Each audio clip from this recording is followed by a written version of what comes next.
Jackie Robinson Day in Major League Baseball, which is tomorrow, marking the 70th anniversary of him taking the field and breaking that color barrier in baseball. We're obviously going to see all of the players donning number 42, which is always a fantastic sight. But what are some new things we should look out for this specific anniversary?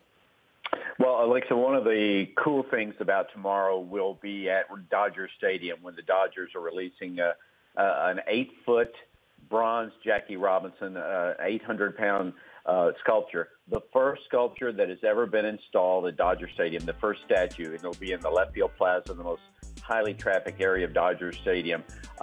Rachel Robinson, Jackie's widow, who will turn 95, will be there. Sharon Robinson, David Robinson, the two children, and an array of other baseball royalty, including Frank Robinson, who had some input in it. And it's symbolic in so many ways that this is the first statue.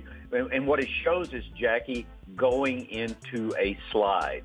And the reason that the sculptor Bradley Cadet wanted that symbolism is the beginning. He played the game aggressively. He played the game in a way. He stole home 20 times, 19 in the regular season.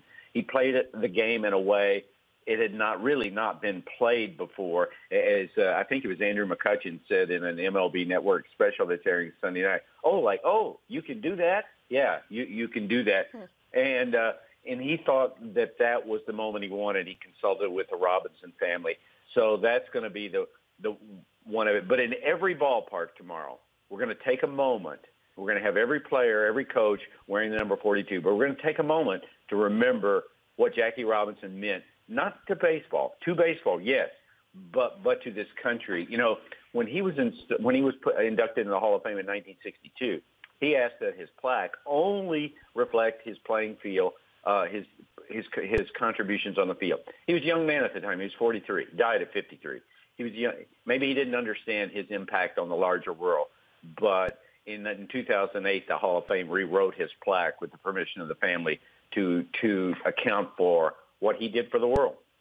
Richard, I think it was back in '97, which would have been the 50th anniversary, that they retired his number throughout baseball, right? So do you think that a lot of these younger players in today's game understand the legacy of Jackie Robinson? I think that's the larger part of the larger legacy of celebrating Jackie Robinson Day.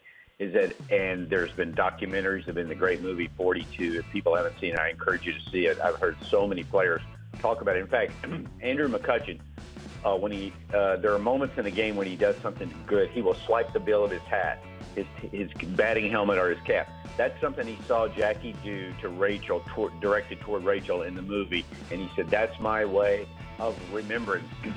So, yeah, I think they do. Adam Jones took a group of his little leaguers to see the movie 42 in Baltimore, and he said what struck him when he came out was the parents were in tears.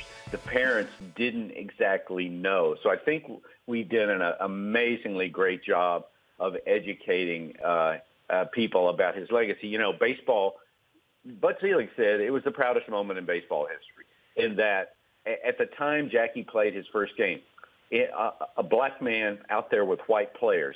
The Army had not been educated. Schools had not been integrated. I mean, Martin Luther King later said he forced this country to see the world in a way it had never seen it before, and his contributions in that way should never be diminished. And besides that, you know, I don't want to get away from the fact the guy was a hell of a player.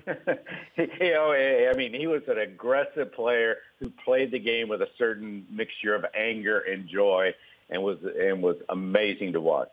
Is there any way to interpret how that game would translate into today's game, that aggressiveness?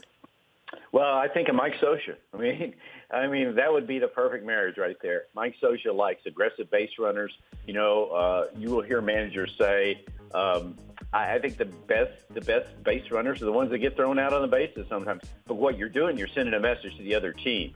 You got to make the play where we're going to have you on edge. So yeah, I think his what he did, you know, and players adapt to whatever the circumstances are. He was that great. People forget what a great athlete he was in running track and playing football and everything. He could do everything.